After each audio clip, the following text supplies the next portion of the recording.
Eu sou Mário Persona e essas são as respostas que eu dei aos que me perguntaram sobre a Bíblia. Essa carta é uma das mais belas de todas as cartas, porque aqui nós vemos a obra completa de Cristo no crente e a sua posição elevadíssima. Ele começa como Paulo, escrevendo e dando as suas credenciais como apóstolo de Jesus Cristo, não pela vontade própria dele, mas pela vontade de Deus. Muitos líderes eclesiásticos, né, eles escolhem por si mesmos se tornarem alguma coisa dentro do mundo religioso. Não é o caso de Paulo. Paulo era alguma coisa no mundo religioso, ele era muito no mundo religioso. Mas o Senhor fez ele beijar o chão, né? O Senhor fez ele descer do lugar em que ele estava, fez com que ele ficasse cego durante alguns dias, para ele perceber que realmente ele não era nada. Ele precisava aprender tudo de novo agora, mas aprender vindo do próprio Senhor. E pelo Senhor ele foi escolhido como apóstolo, que significa também enviado. Paulo, apóstolo de Jesus Cristo, pela vontade de Deus, não de homem algum, aos santos que estão em Éfeso. Quando ele chama de santos, muitos de nós tivemos um background, aí uma origem no catolicismo, né, que sempre foi a religião mais frequentada no Brasil, pelo menos nos meus tempos, né, de jovem. Não existia toda essa profusão de religiões evangélicas. Tinha protestante, tinha os língua de fogo, que a gente chamava, né, que eram pentecostais, geralmente reunidos em tendas, como se fossem tendas de circo, assim. E tinha os católicos. Mas depois que houve esse crescimento grande do evangelicalismo, e os pentecostais que antes colocavam grande ênfase em curas e milagres, os seus pastores começaram a ganhar muito dinheiro, a ficarem muito ricos, então eles precisaram mudar a estratégia e colocar ênfase na prosperidade, porque assim tinha como explicar de onde que eles tiraram tanto dinheiro.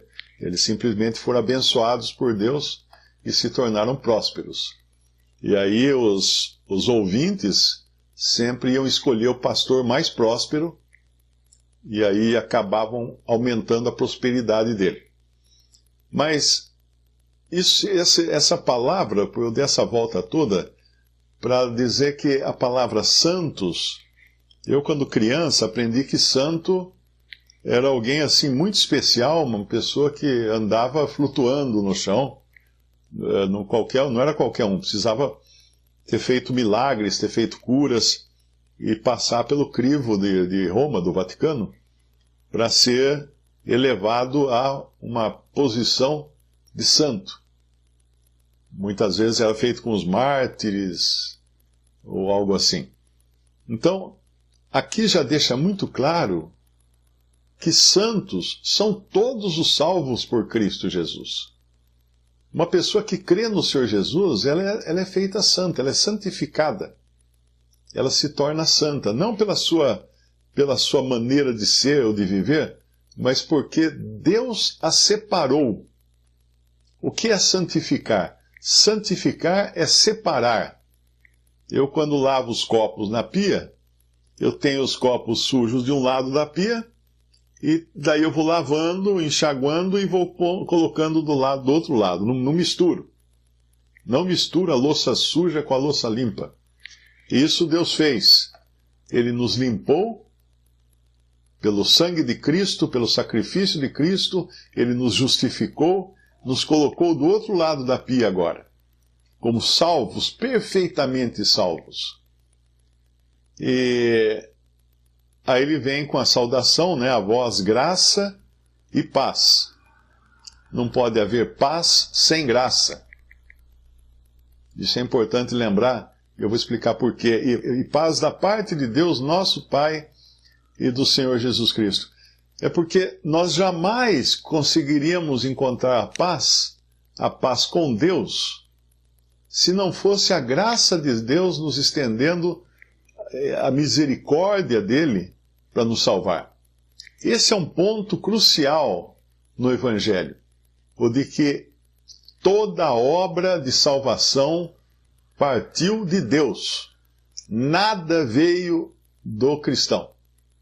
Então, a vós graça e paz. Temos paz agora por meio de Cristo Jesus. Temos paz com Deus por meio de Cristo Jesus, porque ele cumpriu todas as demandas santas de Deus, ele cumpriu ali na cruz, e não há mais nada contra nós que cremos nele como Salvador. E aí no versículo 3, ele continua com: bendito Deus e Pai de nosso Senhor Jesus Cristo, o qual nos abençoou com todas as bênçãos espirituais nos lugares celestiais em Cristo. Um cristão que busca bênção, ele não está raciocinando direito, porque o papel do cristão não é buscar bênçãos. Se eu receber uma herança com milhões de reais, por que eu vou procurar ganhar dinheiro? Se eu já tenho uma herança. E ele fez isso.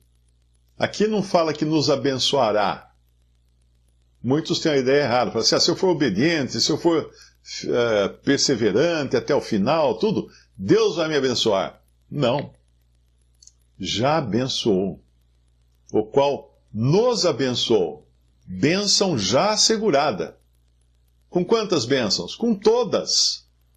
Com todas as bênçãos espirituais. Onde? Aqui na terra, não.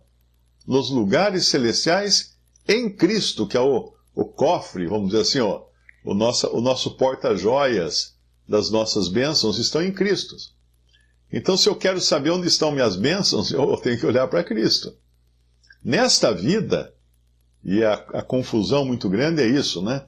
Nesta vida, Deus não nos promete bênçãos, mas Ele nos promete misericórdias para viver aqui nesse mundo. O Senhor Jesus falou, no mundo tereis tribulações, mas tende bom ânimo, porque eu venci o mundo. Isso foi o que Ele prometeu para nós. Ele não falou, no mundo vai ser tudo maravilhoso. Não. No mundo tereis tribulação, mas tende bom ânimo. Eu venci o mundo. E aí ele vai mostrar, ele vai voltar a fita, né? Até a eternidade. Até um tempo que não havia tempo. Até quando não havia nada e ninguém. Só havia Deus Pai, Deus Filho e Deus Espírito Santo. Como também nos elegeu nele, em Cristo, antes da fundação do mundo. Veja mais uma vez o verbo. Me parece que são 8 vezes que o verbo é colocado no passado aqui, quando se refere aos crentes. Ele nos elegeu. Não diz que ele irá nos eleger, ou está nos elegendo agora. Ele está elegendo só os que são perseverantes, então ele está elegendo. Não. De jeito nenhum. Me mandaram um vídeo de um pastor. Mário, ele está falando mal de você. como se já não tivesse, né? E eu não ligo, porque quando uma pessoa coloca o meu nome no título lá, refutando Mário Persona, eu acho ótimo, porque muita gente vai querer saber quem é esse tal de Mário Persona e vai acabar encontrando meus vídeos. É muito fácil encontrar, né? Dificilmente você encontra outra pessoa com esse nome. Então é muito fácil encontrar meus vídeos, meus sites e tudo mais. E ele estava muito irado comigo, sabe? Porque ele falava com uma cara de desdém. Ele falava assim, esse Mário Persona nem é pastor, nem é teólogo, e está aí ensinando a Bíblia. Ele fala algumas coisas, mas ele não tem experiência. Eu achei engraçadíssimo, é cômico. Inclusive as feições dele de desdém, né? De desdém. Como é que pode alguém que não é pastor falando, ensinando a Bíblia? Isso aí é mais ou menos como quando aconteceu na Alemanha. Antes da Segunda Guerra Mundial, Hitler já estava formando o seu governo, formando as suas bases, mudando a cultura alemã, dando enfoque no arianismo, né, na raça ariana, a raça pura e tudo mais. E aí ele conseguiu reunir debaixo das suas asas as igrejas protestantes da Alemanha. Que a Alemanha é um berço, né, de protestantismo. Ali é muito antigo, muito tradicional. Mas já nesse ponto ali, 1935, por aí, já essas igrejas eram muito organizadas, inclusive o Estado mantinha as igrejas. As igrejas recebiam dinheiro do Estado. Então era mais ou menos um compromisso, né? Dificilmente os pastores podiam andar fora da linha ditada pelo governo, porque eles eram sustentados pelo governo. E tem aquelas roupas também diferentes, né? Roupas clericais, era um cargo, né? Ser pastor, ser reverendo, ser clérigo nessa época, era uma profissão honrada. Então as igrejas protestantes, Hitler começou a uni-las debaixo da suástica, debaixo da sua filosofia, não é? Inclusive se colocando como se fosse um Messias que vinha salvar a Alemanha, e a Alemanha era o povo de raça pura e etc e tal. Aí começou aquela questão do judeu, da rejeição aos judeus. E eu estava vendo um documentário, chegou num ponto que essa união de igrejas proibiu qualquer judeu de ser pastor. Então os que eram pastores, mas tinham uma background, uma genealogia judaica, eram expulsos da igreja. Não podia ser pastor se você fosse judeu. Aí eu fiquei pensando, eu assistindo o documentário, eu pensando comigo, né? Que livro esses caras liam? Escritos por quem? Quem era Paulo? Quem era Lucas? Quem era Mateus? Quem eram todos esses que escreveram as cartas também? Pedro, João? Quem eram eles? Se você acha que não pode vir nada dos judeus, você não pode aprender nada com judeus, né? Que no caso, todos os discípulos eram judeus, com exceção de alguns que eram gentios, mas convertidos a Cristo.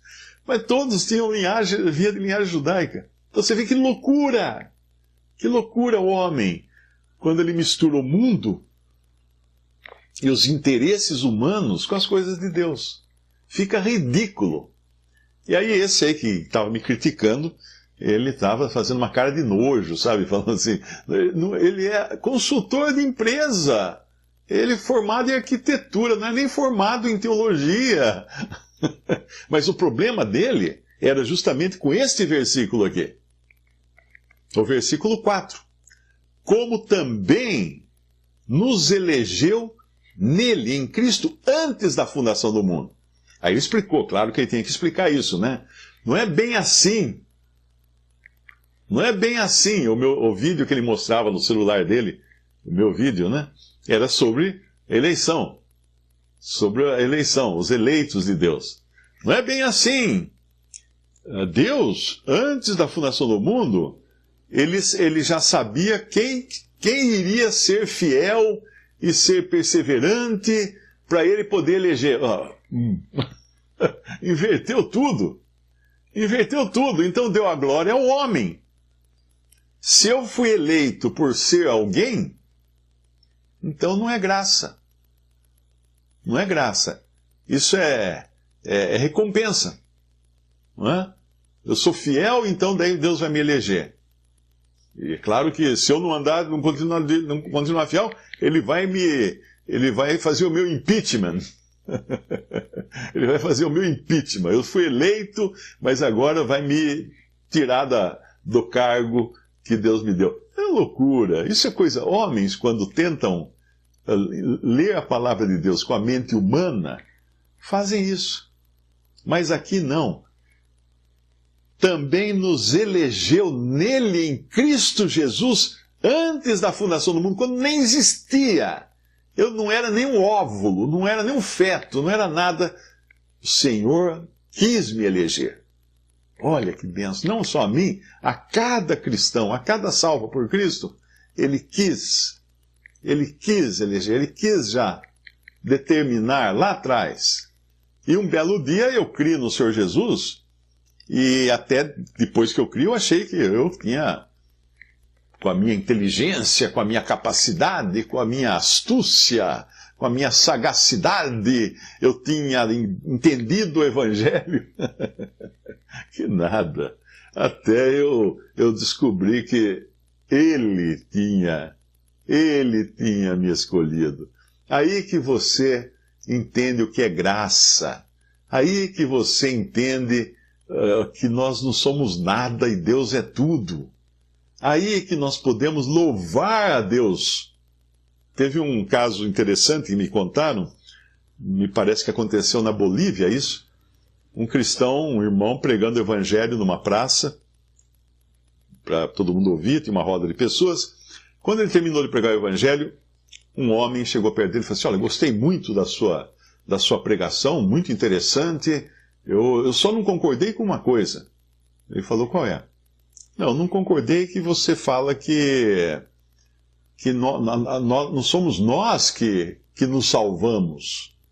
Não somos nós que decidimos ir a Cristo e aí nós fazendo as nossas boas obras, ajudando os pobres e aí fazendo muita coisa boa, aí nós ganhamos a salvação. Só isso que eu não concordei com você. Eu acho que nós somos responsáveis em conquistar essa salvação.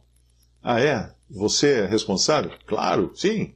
Tá bom, então vamos dizer o seguinte, que você seja salvo. O que você vai fazer no céu? Não sei. Não sei o que faz no céu. Bom, a Bíblia fala que você vai chegar no céu e vai cantar. Ah, então eu vou cantar também. Mas aí vai ter um problema. Vai ter um problema com a letra que você vai estar cantando, que ela vai ser diferente da letra de todos os salvos que estarão cantando no céu. Porque lá no céu, nós encontramos uma cena lá em Apocalipse, capítulo 5, do que as pessoas estão fazendo no céu.